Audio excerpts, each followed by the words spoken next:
notion is politics for the sake of politics. Anybody who works at a Dairy Queen knows what it's like when the shift manager is being corrupted by. I mean, everybody can. People are familiar with these ideas that there are favorites and there are machinations as people aggregate power. Why wouldn't there be those kinds of things at this level of government? It takes place in a political context, but it's about human drama and not political drama. Here's the story. He's down low and gets screwed over, and he's going to get the people who screwed him over and make sure he gets to the top and never has to deal with that stuff again. That's like anyone who works at a job that they don't like, or works for people that they don't like, or works in an environment where they want to change it, is going to be able to relate to him, even though he is ostensibly, he's got security and a motorcade and everything else. He's just a guy. He's just a disgruntled employee. I don't think it's a prerequisite to know much about American politics. I mean, it's not about those kinds of specifics. It's about human beings and their relationship to each other. And I think the series has all the hallmarks of what makes great drama.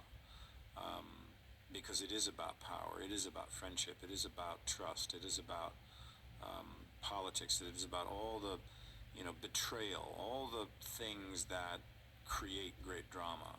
Every society has some governing group and has somebody people feel are maybe, a little bit not above board or corrupt in some way, but it also, I think there's a universality of people wanting power in some way, so some people go to other, extreme lengths to make sure that they have it. People treading on heads to get where they want to be is sort of universal, really. So all those kind of political machinations, they're just endlessly watchable. It's fascinating.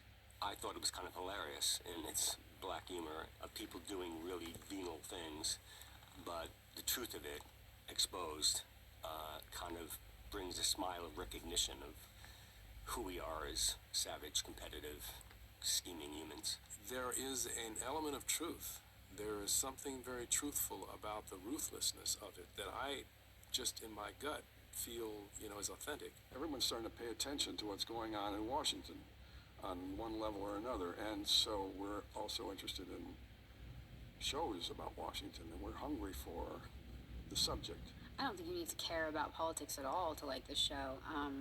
It's about relationships and power, and it's kind of a drama, kind of a thriller. There's so many different elements to it. Good political fiction should be able to engage an audience without any real understanding of the intricacies of power. Now, it can help illustrate those intricacies, and people can get fascinated by them. And I have to say, in many of my books, I love to use them to illustrate a theme, but first and foremost, they must be gripping entertainment.